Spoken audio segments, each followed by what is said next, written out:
ध्रुव राठी, हम तुमको मुगलों का नाजायज औलाद नहीं कह रहे। अगर होगे तो समझ जाओगे तो मुझे कोई फर्क नहीं पड़ता। 12 मिनट 45 सेकंड पे ध्रुव राठी कहते हैं कि मोदी जी अपनी योजनाओं पे वोट नहीं मांगते हैं।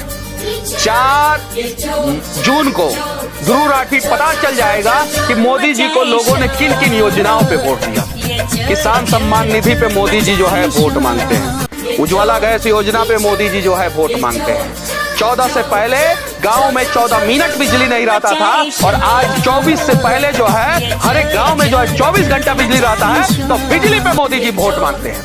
दुनिया में 100 घंटे में 100 किलोमीटर हाईवे बनाने का रिकॉर्ड भारत का है और उस रिकॉर्ड पे मोदी जी वोट मांगते हैं। दुनिया का सबसे बड़ा एक्सप्रेसवे भारत में है और उस एक्सप्रेसवे पे मोदी जी वोट मांगते हैं। दुनिया का सबसे ऊंचा रेलवे पुल जो है भारत में बना और उस पुल पे जो है मोदी जी वोट मांगते हैं। जो जाम के लिए जो है जाना जाता था पूरी दुनिया में, उस मुंबई में 21 किलोमीटर लंबा समुद्र के ऊपर मोदी जी ने पुल बनाया और उस विकास पे मोदी जी वोट मांगते हैं। 14 से पहले भारत की इकोनॉमी क्या थी और आज 24 भारत की इकोनॉमी क्या है, उस पे मोदी जी वोट मांगते हैं। सांप्रदायिकता का आग, इंडी गठबंधन के नेता और ध्रुव राठी जैसे धारे के टट्टू के यूट्यूबर जो जर्मनी में जाके बैठे हैं, ऐसे ऐसे लोग जो है फैलाते हैं भारत में। 2 कौड़ी का आदमी औरंगजेब से मोदी जी का तुलना करता है। और जरा सोचो, तुम्हारे ही जिन नेताओं के लिए वोट मांगते हो वही इंडी गठबंधन के नेता जो है औरंगजेब का पूजा करते हैं। वही इंडी गठबंधन के नेता पूजा करते हैं।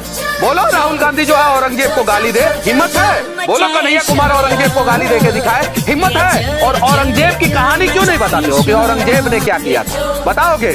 मुगलों के नाजायज औलादों को मुगलों की कहानी, सही कहानी बताने में जो है शर्म आएगा। और ध्रुव राठी, हम तुमको मुगलों का नाजायज औलाद नहीं कह रहे। अगर होगे तो समझ जाओगे तो मुझे कोई फर्क नहीं पड़ता।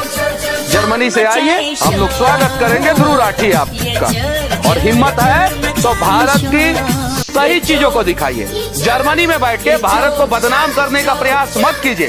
वोट कोई किसी को दे, लेकिन अगर आप जर्मनी में बैठ के भारत के प्रधानमंत्री को बेशरम कहते हैं तो मैं दावे के साथ कहता हूं कि निहायती घटिया कमीना इंसान ध्रुव राठी आप हैं। और आपके जुबान पे ये शब्द जो पार्टी डाल रहा है वो उससे भी ज्यादा कमीना और घटिया है। उस पार्टी की भी सच्चाई जो है 4 तारीख को सामने आ जाएगी। और मोदी जी तीसरी बार प्रधानमंत्री बन रहे हैं, इसको कोई रोक नहीं सकता। ध्रुव राठी तुम्हारे जैसे हजारों आएंगे, हजारों जाएंगे और मोदी जी तीसरी बार प्रधानमंत्री फिर से बनेंगे। 19 मिनट 15 सेकंड पे ध्रुव राठी कुछ पत्रकारों का फोटो दिखाते हैं और कहते हैं गोदी मीडिया बिक गई है। अरे ध्रुव राठी, तुम तो खुद बिक गए हो। एक पार्टी का प्रचार कर रहे हो जर्मनी में बैठ के और पार्टी के प्रत्याशियों का प्रचार कर रहे हो। तुमसे बड़ा बिकाऊ आदमी आखिर है कौन? हिम्मत है तो भारत में आओ और भारत की सच्चाई को दिखाओ कि कितना सड़क बना, उज्ज्वला योजना से कितने लोगों को फायदा हुआ, इलेक्ट्रिसिटी से कितने लोगों को फायदा हुआ, कितने लोगों के घरों में शौचालय बना और कितने लोगों को पक्के का मकान बना। ईमान बिका हुआ है ध्रुव राठी तुम्हारा, इसलिए जो है भारत के प्रधानमंत्री को बेशरम कहते हो। इंदिरा गांधी अगर प्रधानमंत्री होती और तुम बेशरम कहते ना तो तुम्हारा जुबान खींच के तुम्हारे माथे के ऊपर कील के साथ ठोक देती और कोई चू तक नहीं बोलता। ये तो मोदी है जो हर कुछ को झेलते हुए भारत को नंबर 1 बनाने के लिए और दुनिया का सबसे बड़ा इकोनॉमी वाला देश बनाने के लिए और महाशक्ति बनाने के लिए तुम जैसे लोगों की बातों को परवाह किए बिना अपने गति से चलते रहता है और भारत के लोगों के स्वाभिमान, मान सम्मान का ख्याल रखते हुए अपने अपमान को भूल जाता है। 19 मिनट 55 सेकंड पे आप विवेक अग्निहोत्री और सुदीपो सेन को गोदी फिल्म मेकर कहते हैं। अरे किसी फिल्म मेकर के अंदर हिम्मत नहीं हुआ जो कश्मीर में कांड हुआ उसके ऊपर फिल्म बना सके। और वो कांड के 30 साल बाद एक फिल्म मेकर सच्चाई लेके सामने आता है तो तुम लोगों की जली पड़ेगा। मुझे पता है तुम लोग कहां से पैसा लेते हो और कहां कहां तुम लोग अपना ईमान बेचते हो। जिस शब्दों का प्रयोग ध्रुव राठी तुम YouTube पे अपने चैनल पे वीडियो के माध्यम से भारत के नेताओं के खिलाफ करते हो, अगर उन शब्दों का प्रयोग मैं कर दूं तो तुम्हारे साथ साथ तुम्हारे सारे आकाओं की जल जाएगी। 22 मिनट पे कहते हैं कि इन्होंने अपने करियर को दांव पे लगा दिया। पता है ध्रुव राठी, दुनिया का सबसे महंगा प्लेन में बैठते हो, सफर करते हैं यूट्यूब के दम से, और वो यूट्यूब पे वीडियो भारत के लोग देखते हैं। क्यों जर्मनी के लोग नहीं देखते? क्योंकि मोदी जी ने पूरी दुनिया में इंटरनेट सबसे ज्यादा सस्ता जो है वो भारत में किया है, और वो लोग जब वीडियो देखते हैं तो उससे तुम्हें पैसा मिलता है और तुम जो है करोड़ों रुपया कमाते हो और कहते हो तुमने अपना करियर दांव पे लगा दिया। अरे ईमान बेचने वाले ध्रुव राठी, हिम्मत है तो आओ भारत की सड़कों पे उतरो और दिखाओ भारत का स्वास्थ्य व्यवस्था, शिक्षा व्यवस्था दिखाओ, सच्चाई दिखाओ, हमें कोई दिक्कत नहीं होगा। लेकिन जर्मनी में बैठ के भारत के प्रधानमंत्री को अगर बेशरम कहोगे तो निहायत ही घटिया ध्रुव राठी तुम, और तुम्हारे जैसे लोगों को सबक सिखाया जाना चाहिए। 23 मिनट 32 सेकंड पे ये वीडियो में जिक्र करते हैं कि नरेंद्र मोदी जी ने स्टेडियम का नाम बदल के, सरदार पटेल स्टेडियम का नाम बदल के अपने नाम पे रख दिया। अरे ध्रुव राठी, तुमको जानकारी है कुछ? नहीं है तो झूठ क्यों फैलाते हो? और तुम्हारे जैसे लोगों के ऊपर एमएसए लगना चाहिए। वो तो हमारा मोदी प्रधानमंत्री है, तुम जैसे लोगों का झेलता है, नहीं कुछ बोलता है। वरना मेरे ऊपर तो वो चारा पुत्र, वो जंगल राज के युवराज और तुम्हारा पप्पू, इन सब ने मिलके तो मेरे ऊपर एमएसए लगा दिया और बाद में कोर्ट ने बाइज्जत बरी कर दिया। और तुमने झूठ बोला।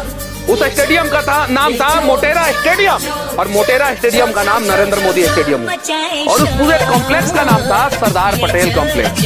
पूरे उसमें टेनिस की भी व्यवस्था है, स्विमिंग की भी व्यवस्था है, और भी दूसरे प्रकार के खेल की व्यवस्था है, और क्रिकेट का भी एक स्टेडियम है। गए हो कभी अहमदाबाद? देखे हो उस स्टेडियम को? और उस स्टेडियम की सच्चाई जानते हो? तुम्हारे जैसे लोगों को मोदी जी पता है क्यों झेल रहे हैं? क्योंकि वो डिक्टेटर नहीं है। अगर इंदिरा गांधी जैसे डिक्टेटर होते ना तो पैदा होने से पहले ही तुम लोगों का अस्तित्व का नामो निशान मिटा देते। लेकिन उन्हें इन सब बातों से कोई फर्क नहीं पड़ता, क्योंकि उन्हें पता है दुनिया के वो सबसे मजबूत राजनेता है, और भारत के इतिहास के वर्तमान समय तक, और भारत में वर्तमान समय तक सबसे सशक्त प्रधानमंत्री है। और भारत के इतिहास में अगर किसी प्रधानमंत्री का स्वर्ण अक्षरों से नाम लिखा जाएगा भविष्य में, तो नरेंद्र दामोदर दास मोदी का पहले नंबर पे नाम लिखा जाएगा।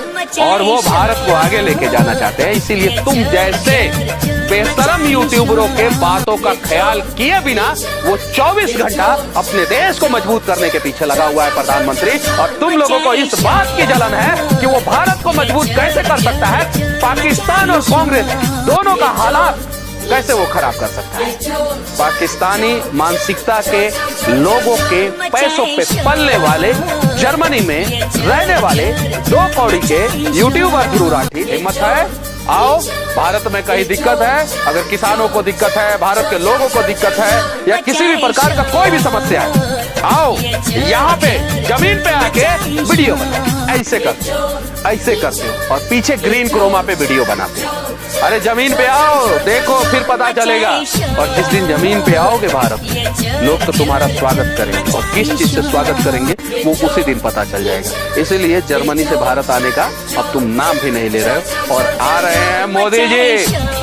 तैयारी रखना, जितना वीडियो बनाना होगा बना लेना, और ईवीएम का रोना जितना रोना होगा रो लेना, क्योंकि एक कहावत है, जब प्रतिभा का हाथी सड़कों से अपने मंजिल की तरफ चलता है तो ध्रुव राठी जैसे अनेकों कुत्ते भौंकते हैं, लेकिन उस प्रतिभावान हाथी को तनिक भी फर्क नहीं पड़ता है, क्योंकि उसे पता है ये कुत्तों की औकात है, उनका काम है भौंकना, और हाथी का काम है अपने मंजिल तक जो है चलते जाना।